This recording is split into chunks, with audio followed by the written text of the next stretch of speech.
What up? We're back. The Leafs Convo in business for Thursday, August 6th, 2020. I'm Norm, along with Mike. The Jackets and Leafs all tied up at 1 after the Buds shut out Seabus the other night. 3-0. A beautiful performance from the Maple Leafs with some ugly stuff sandwiched in between. Jake Muzzin, what's the status on him? Good morning, Norm. Well, it's encouraging, but not for the rest of the series. Muzzin was released from the hospital yesterday. And after staying overnight, he is back in the bubble from the description that the Leafs put out, but he is not going to be available for the rest of the series. It was just a freak accident, but I mean, everybody was pointing to the fact that Pierre-Luc Dubois cross-checked him behind the net and he lost his balance and then he ran into Oliver Bjorkstrand's knee. So it was just a freak thing, but a lot of people were saying that Dubois should have been suspended. I think that was pretty much a wash because Kyle Clifford maybe should have been suspended for the hit on Dean Kukin. So, but the effect on the Leafs, I mean, they're probably their most dependable defenseman next to Morgan Rielly, and their defense has already been weak. So losing Muzzin for the rest of the series is a blow for the Leafs. This is the Leafs Convo podcast for Oak Ridge Ford. Norm with Mike. Please like this content on YouTube. Subscribe while you're at it, Mike. The Leafs don't score in game 1, then it takes them 36 minutes to score in game 2. Were you thinking this was deja vu, or did you feel that the Leafs, backed by Freddie Anderson, had control of this thing and it was only a matter of time? Well, it was a tale of two games, but like you said, I mean, it was a shutout by Korpisalo. He was standing on his head. I mean, I think Leaf fans are probably thinking Korpisalo was Satan in the second period because they were throwing everything at him and he was stopping everything. It was a really good performance by a really good goaltender. But they finally did break through in the at the 16-minute mark of the second period with Austin Matthews, the redirection of the Hyman shot. And then after that, you had, I think, a little bit of a,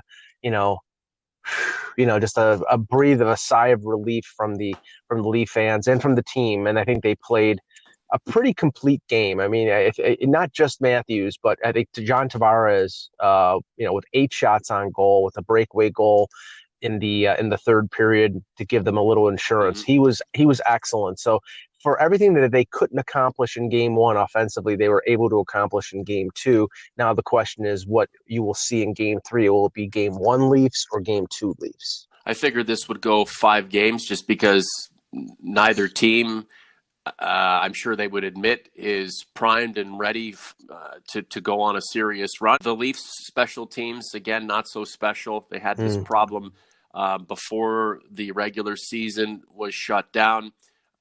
0 for 2 the other night, 0 for 5 in game 2.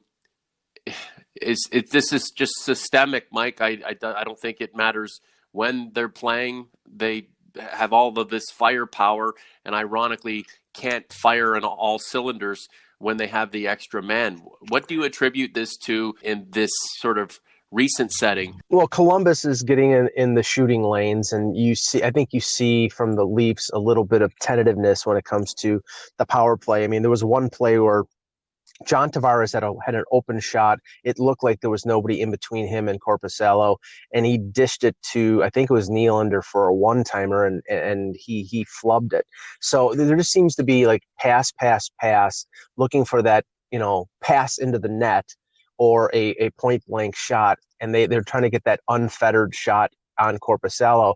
And, sometimes it's not going to be there. If you see some of the goals that have been scored, like some of the goals that Montreal scored yesterday against Pittsburgh, or a couple of the goals that Chicago scored against Edmonton, it's tips, it's people in front of the net screening the goaltender.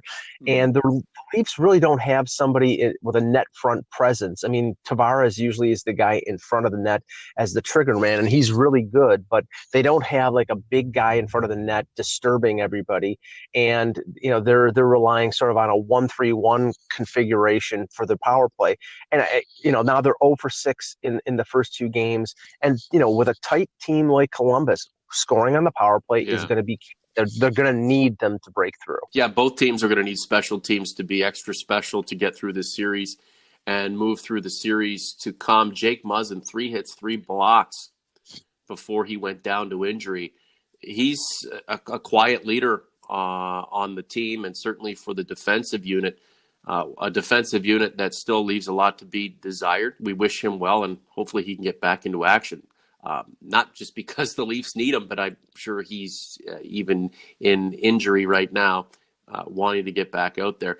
Mitch Marner led all forwards in ice time with just over 24 minutes. 5 shots on goal. It was a +1.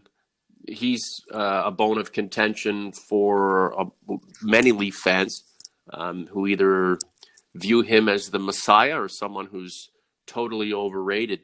Are you sensing that Mitch is bound to break out here and do something extra special? Or No, I mean, I think game one, I don't think he played well, and that's why Sheldon Keefe shifted the lineup a bit. And I thought that the combination of moving Marner back with Matthews and the Mikheyev, Nylander, Tavares line, that those combos were better. Now Marner he hasn't scored a point in the series unless he got an assist on one of the goals. I don't think he did. No, he didn't. So yeah, so I mean, I the fact that he's leading the team in forward ice time is a statement enough that Keefe respects his ability to be a two-way player. He's been good defensively as well, but they need him to produce, especially in a series where Columbus is going to limit their offensive chances. I also think that that Keefe responded to a bad game in game one from the fourth line, where he couldn't trust the fourth line, and he was going with 3 lines for most of the night,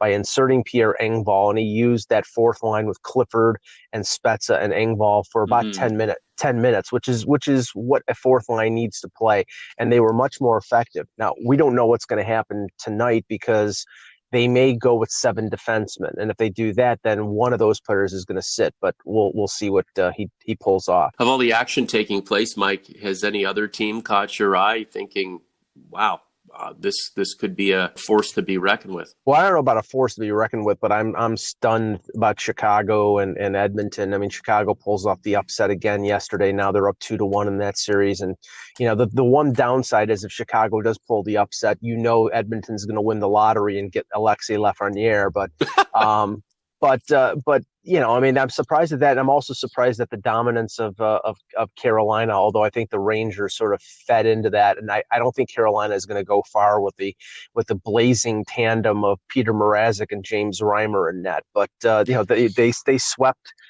a Rangers team that a lot of people, including me, predicted would beat Carolina. So I have to give them kudos. Yeah, Carolina's quietly done some business. Who knows? Maybe they go on a run here. And that's the thing. This whole tournament is set up for a surprise. Yeah, it could be. I mean, the funny thing is, I think the challenge of winning this Stanley Cup will be as much or bigger than other ones, because you have to get through, or at least if a team who didn't finish in the top 4 wins it, they're going to have to play 19. They have to get 19 victories instead of 16 to carry the mug around the ice. So that could be a big challenge, and that may prevent those 16 teams from being able to win, because it's such a burden to do that. But a team like Carolina, a team like Pittsburgh, if they can get by Montreal, a couple other teams in the play-in round could get hot and make a run. OGs, have your say in community. YouTube.com/the Leafs Convo. Like the page while you're there. Subscribe. Tell your friends. The Leafs Convo continues on. Enjoy the game tonight. Thanks, Mike. Thanks, Norm.